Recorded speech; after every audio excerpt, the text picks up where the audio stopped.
ಏನು ಸರ್ಕಾರ 17/12/2024 supreme court ಆದೇಶವನ್ನ ಮುಂದೆ ಇಟ್ಟುಕೊಂಡು ಹೊಸ ದೃಢೀಕರಣ ಪತ್ರ ಇಲ್ಲದೆ ಯಾವುದೇ ಕಟ್ಟಡಗಳಿಗೆ ವಿದ್ಯುತ್ ಸಂಪರ್ಕವನ್ನ ನೀಡಬಾರದು ಅಂತ ಒಂದು ಆದೇಶವನ್ನ ಮಾಡಲಾಗಿದೆ. ಈ ದೇಶದಲ್ಲಿ ಯಾವುದೇ ರಾಜ್ಯ ಹೊಸ ದೃಢೀಕರಣ ಪತ್ರ ಅಥವಾ ಸುಪ್ರೀಂ ಕೋರ್ಟ್ ಆದೇಶವನ್ನ ಜಾರಿ ಮಾಡಿಲ್ಲ.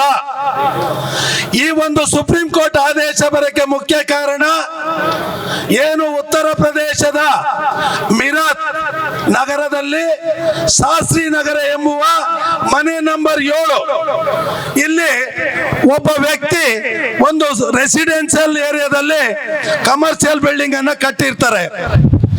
ಪಕ್ಕದ ಕಟ್ಟಡದ ಮಾಲೀಕ ಕೋರ್ಟ್ಗೆ ಹೋಗ್ತಾನೆ. ನಿರಂತರವಾಗಿ 12 ವರ್ಷಗಳ ಕಾಲ ಹಲವಾರು ಕೋರ್ಟ್ಗಳಲ್ಲಿ ಅದು ವಾದ ವಿವಾದಗಳಾಗಿ ಅಂತಿಮವಾಗಿ ಸುಪ್ರೀಂ ಕೋರ್ಟ್ ಡಬಲ್ ಬೆಂಚ್ ಅಲ್ಲಿ ಒಂದು ಆದೇಶ ಆಗ್ತದೆ.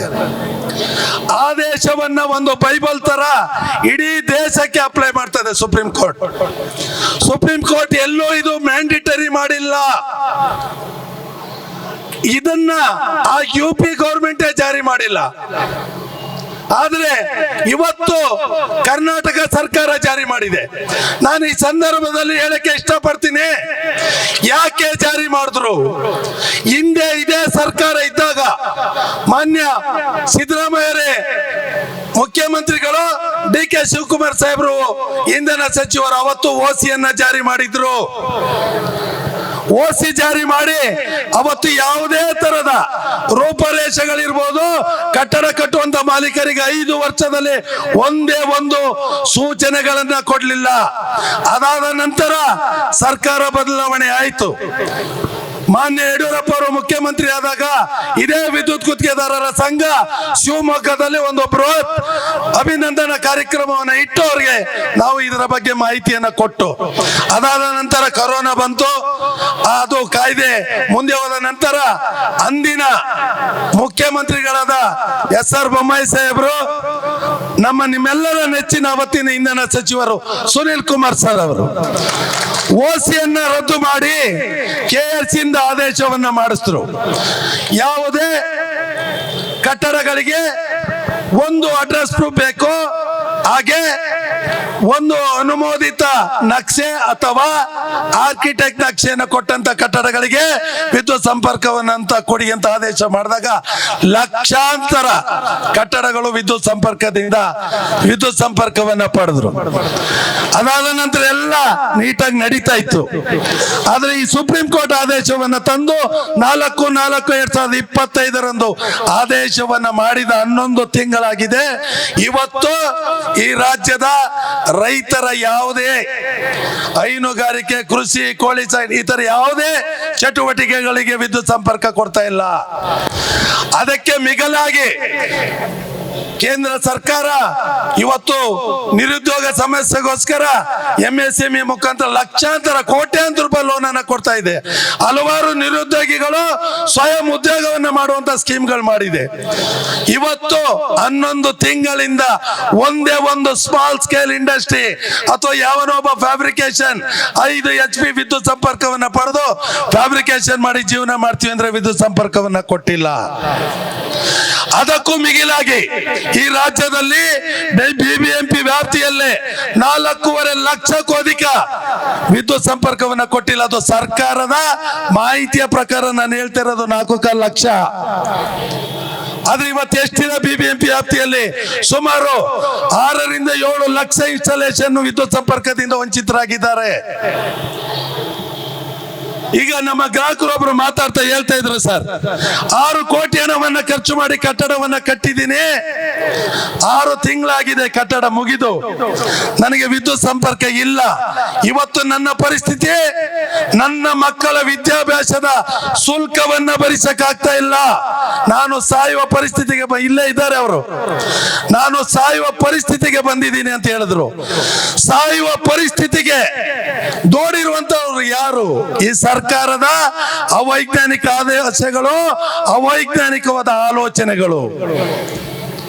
ನೀವು ಯಾವುದೇ ಒಂದು ಆದೇಶವನ್ನ ಮಾಡುವ ಮುಂಚೆ ಯೋಚನೆ ಮಾಡಬೇಕು.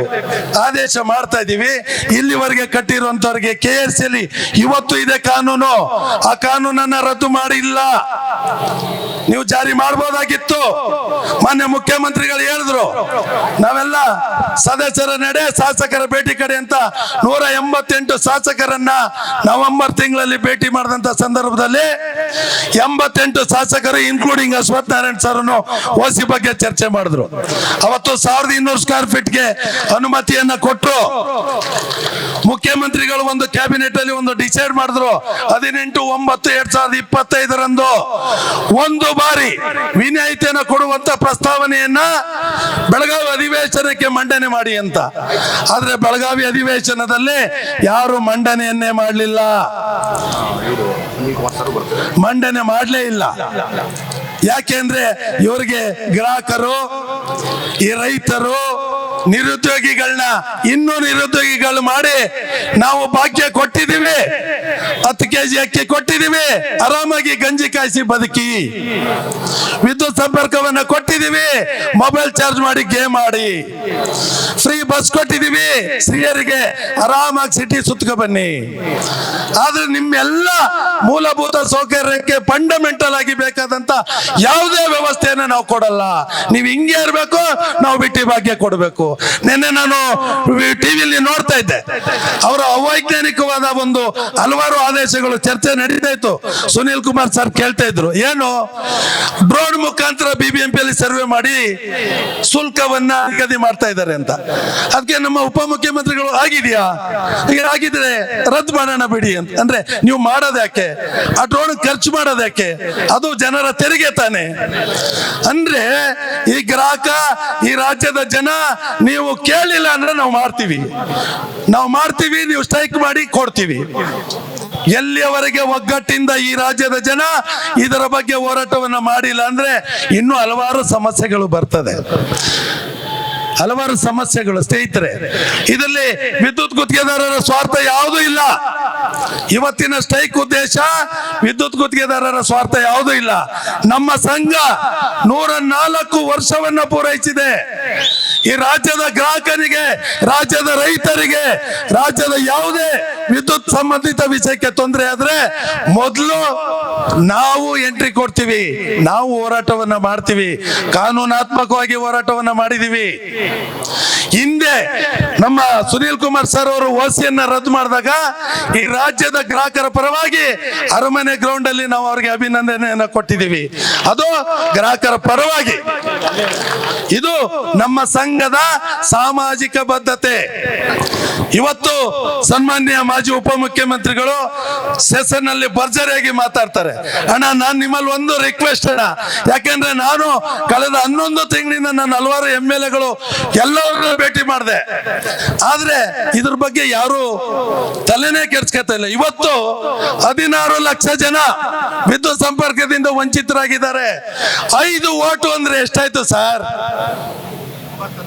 90 ಲಕ್ಷ ಓಟ್ ಆಯ್ತು. ಅದರಲ್ಲಿ 60 ಲಕ್ಷ ಓಟು ಗ್ಯಾರಂಟಿಯಾಗಿ ವಿರೋಧವಾಗಿ ಹಾಕ್ತಾರೆ. ಇರ್ಬೋದು 30 ಲಕ್ಷ ಅವ್ರ ಫಾಲೋಯರ್ಸು. ಯಾಕಂದ್ರೆ ಗ್ರಾಹಕನ ನೋವು ಅಷ್ಟಿದೆ, ಗ್ರಾಹಕನ ನೋವು ಅಷ್ಟಿದೆ. ದಯವಿಟ್ಟು ವಿರೋಧ ಪಕ್ಷದವರು ಸೆಷನ್ ಅಲ್ಲಿ ನಡೀತಾ ಇದೆ, ಮುಖ್ಯಮಂತ್ರಿಗಳು ಹೇಳಿದ್ದಾರೆ 18/9/2025 ನಿಮಗೆ ಕಾಪಿ ಕೊಡ್ತೀವಿ, ಸುಗ್ರೀವಾಜ್ಞೆ ತರಲಿ. ಮನ್ಸು ಮಾಡಿದ್ರೆ 1 ಗಂಟೆಯ ಕೆಲಸ.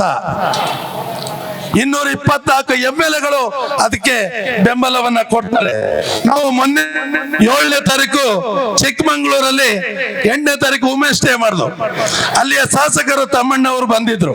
ಅವ್ರು ಹೇಳ್ತಾ ಇದ್ರು, ಹೌದಪ್ಪ, ನನ್ನ ಕ್ಷೇತ್ರದ ನಗರದಲ್ಲಿ 1800 ಅರ್ಜಿ, ಗ್ರಾಮಾಂತರದಲ್ಲಿ 25,000 ಅರ್ಜಿಗೆ ವಿದ್ಯುತ್ ಸಂಪರ್ಕ ಇಲ್ಲ. ಅದು ನನಗೆ ಗೊತ್ತಿದೆ, ನಾ ಚರ್ಚೆ ಮಾಡ್ತಾ ಇದ್ದೀನಿ, ಸರ್ಕಾರ ಮನ್ಸು ಮಾಡ್ತಾ ಇಲ್ಲ, ನಾನು ಈ ಸೆಷನ್ ಅಲ್ಲೂ ಮಾತಾಡ್ತೀನಿ ಅಂದ್ರು. ಆ ಕ್ಷೇತ್ರದಲ್ಲಿ 20,000 ಜನಕ್ಕೆ ಕರೆಂಟ್ ಕೊಟ್ಟಿಲ್ಲ ಅಂದ್ರೆ 60,000 ಓಟ್ ಹೋಯ್ತಲ್ಲ ಸ್ವಾಮಿ. ನೀವು ಏನು ಏನಕ್ಕೋಸ್ಕರ ಈ ಸರ್ಕಾರ ನಡೆಸ್ತಾ ಇದ್ದೀರಾ? ಯಾವುದೇ ಜನಪ್ರಿಯ ಯೋಜನೆ ಮಾಡೋ ಉದ್ದೇಶ ಏನು? ಜನ ನಮ್ಮನ್ನ ಮೆಚ್ಚಿ ಮುಂದೆ ನಮ್ಮನ್ನ ಗೆಲ್ಲಿಸ್ಲಿ ಅಂತ ನೀವು ಜನಪ್ರಿಯ ಯೋಜನೆಗಳನ್ನ ಮಾಡೋದು. ಅದು ಇವತ್ತು ನೀವು ಏನ್ ಮಾಡ್ತಾ ಇದ್ದೀರಾ? ನಿಮ್ಮ ಯೋಜನೆಯಿಂದ ಈ ರಾಜ್ಯದ ಜನತೆ ಎಷ್ಟು ತೊಂದರೆಯನ್ನು ಅನುಭವಿಸ್ತಾ ಇದ್ದಾರೆ ಯಾರೇ ಕೇಳಿ. ನಾವು ಇಂಧನ ಸಚಿವರನ್ನ ಭೇಟಿ ಮಾಡಿದ್ದೀವಿ, ಒಂದು 20 ಬಾರಿ ಭೇಟಿ ಮಾಡಿದ್ದೀವಿ. ಮಾನ್ಯ ಮುಖ್ಯಮಂತ್ರಿಗಳನ್ನ ಭೇಟಿ ಮಾಡಿದ್ದೀವಿ. ಒಂದೇ ಸ್ಲೋಗನ್, ನೀವು ಉಪಮುಖ್ಯಮಂತ್ರಿಗಳನ್ನ ಭೇಟಿ ಮಾಡಿ, ಉಪಮುಖ್ಯಮಂತ್ರಿಗಳನ್ನ ಭೇಟಿ ಮಾಡಿ. ನಾವು ಸಾವಿರ ಜನ 2 ಬಾರಿ ಉಪಮುಖ್ಯಮಂತ್ರಿಗಳನ್ನ ಭೇಟಿ ಮಾಡಿದ್ರು. 2 ಬಾರಿ ಮಾಡ್ತೀನಿ, ಪರಿಶೀಲಿಸ್ತೀನಿ. ಫಸ್ಟ್ನೇ ಮೀಟಿಂಗ್ ಅಲ್ಲಿ ಹೇಳಿದ್ರು, ಹೌದಾ ಈ ತರದೊಂದು ಆದೇಶ ಬಂದಿದೆಯಾ, ನಮಗ್ ಗೊತ್ತೇ ಇಲ್ಲ ಅಂತಂದ್ರೆ. ಸೆಕೆಂಡ್ ಟೈಮ್ ಇದ್ದಾಗ ಇಲ್ಲ, ಅದನ್ನ ನೋಡೋಣ ಮಾಡೋಣ 11 ತಿಂಗಳು ಅಂದ್ರೆ ನಾವು ಇನ್ನೂ 2.5 ವರ್ಷ ಕಾಯ್ಬೇಕಾ? ಈ ರಾಜ್ಯದ ಗ್ರಾಹಕ ಈ OC ವಿನಾಯಿತಿಗೆ ಇನ್ನೂ 2 ವರ್ಷ ಕಾಯ್ಬೇಕಾ? ಅದನ್ನಾರು ಹೇಳ್ಬಿಡಿ. ನೆಮ್ಮದಿಯಾಗಿ ಇದ್ದು ಬಿಡ್ತಾರೆ ಗ್ರಾಹಕರು. ಎಲ್ಲ ಕೂಲಿ ಗೀಲಿ ಮಾಡ್ತಾ ಕೋಟ್ಯಾಂತರ ರೂಪಾಯಿ ಬಂಡವಾಳ ಹಾಕಿದ್ದಾನೆ, ಅವನ ಹಣೆ ಬರ. ನಾನು ಒಂದು ಚಾಲೆಂಜು ಹೇಳಿದೆ ಮೊನ್ನೆ DK ಶಿವಕುಮಾರ್ ಸಾಹೇಬರಿಗೆ. 14 ಲಕ್ಷ ಬಿಲ್ಡಿಂಗ್ ಕರೆಂಟ್ ಕೊಟ್ಟಿಲ್ಲ, ತಾಕತ್ತಿದ್ರೆ ಓಡಿಸಿ ಡೆಮಾಲಿಶ್ ಮಾಡಿ. ಸುಮ್ಮನೆ ಈ ರಾಜ್ಯದ ಮುಖ್ಯಮಂತ್ರಿ ಮನೆಗೆ ಕರೆಂಟ್ ಇರಲಿಲ್ಲ. ಮೈಸೂರಲ್ಲಿ ಕಳೆದ ತಿಂಗಳು 15% ವೈಲೇಷನ್ ಸ್ಕೀಮ್ ಅಲ್ಲಿ ವಿದ್ಯುತ್ ಸಂಪರ್ಕ ಪಡೆದ್ರು. ಅದೇ ಮೈಸೂರು ನಗರದಲ್ಲಿ ಬೇರೆಯವ್ರು ಕೊಡ್ತಾ ಇಲ್ಲ. ಮೈಸೂರು ನಗರದಲ್ಲಿ ಬೇರೆಯವ್ರು ಕೊಡ್ತಾ ಇಲ್ಲ. ನಮ್ಮ ಮುಖ್ಯಮಂತ್ರಿಗಳ ಮನೆಗೆ ಕಳೆದ ತಿಂಗಳು ಸರ್ವಿಸ್ ಆಯ್ತು. ಎಲ್ಲರಿಗೂ ತಾವು ದಯವಿಟ್ಟು ಅನುಕೂಲ ಮಾಡಿಕೊಡಿ. ನಮ್ಮ ಅಶ್ವಥ್ ನಾರಾಯಣ ಸಾಹೇಬರಿಗೆ ರಾಜ್ಯದ ಗ್ರಾಹಕರ ಪರವಾಗಿ ನಾನು ಮತ್ತೊಮ್ಮೆ ಮನವಿಯನ್ನು ಮಾಡ್ತೀನಿ.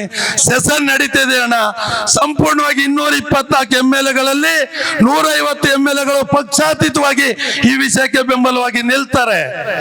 ಯಾಕಂದ್ರೆ ಅವರಿಗೆ ಕ್ಷೇತ್ರದಲ್ಲಿ ತೊಂದರೆಗಳು ಆಗ್ತಾ ಇದೆ.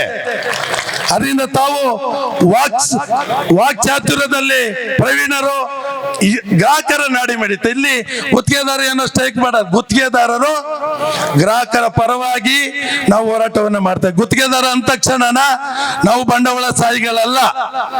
ಏನು ಭಾರತ ವಿದ್ಯುತ್ ಶಕ್ತಿ ಕಾಯ್ದೆಯ ಪ್ರಕಾರ ಯಾವುದೇ ಒಂದು ಹೊಸ ಕಟ್ಟಡವನ್ನು ಕಟ್ಟಿದಾಗ ಕಾಮಗಾರಿಯನ್ನು ಪೂರ್ಣಗೊಳಿಸಿ ಸರ್ಕಾರದಿಂದ ಅನುಮೋದನೆಯನ್ನು ಪಡೆದು ಸಮಾಪನ ವರದಿಯನ್ನ ನೀಡಲು ಲೈಸೆನ್ಸ್ ಅನ್ನು ಪಡೆದಿರೋದು. ಕೇರ್ ಪಕ್ಷದ ಕೃಷ್ಣಾರೆಡ್ಡಿ ಅವರು ಬಂದಿದ್ದಾರೆ, ಅವರಿಗೆ ಸ್ವಾಗತವನ್ನ ಕೋರ್ತಾ ಇದ್ದೀವಿ. ಆದ್ರಿಂದ ಈ ಸಭೆಯನ್ನು ಉದ್ದೇಶಿಸಿ ನಿಮ್ಮೆಲ್ಲರ ನೆಚ್ಚಿನ ಮಾಜಿ ಮುಖ್ಯಮಂತ್ರಿಗಳು ಅಶ್ವಥ್ ನಾರಾಯಣ ಅವರು ಸುದೀರ್ಘವಾಗಿ ಇದ್ರ ಬಗ್ಗೆ ಹೇಳ್ಬೇಕು. ಅವ್ರಿಗೆ ಗೊತ್ತಿದೆ. ನಾನು ನನ್ನ ಅನಿಸಿಕೆಯನ್ನ ಈ ರಾಜ್ಯದ ಜನರ ನಾಡಿ ಮಿಡಿತವನ್ನ ತಮಗೆ ತಿಳಿಸಿದ್ದೀನಿ. ಮುಂದೆ ನಿಮಗೆ ಒಳ್ಳೇದಾಗ್ಲಿ, ಒಂದು ಒಳ್ಳೆಯ ಕೆಲಸವನ್ನ ಮಾಡ್ಕೊಡಿ ಅಂತ ಕೇಳ್ತಾ ಇದ್ದೀನಿ. ಧನ್ಯವಾದಗಳು.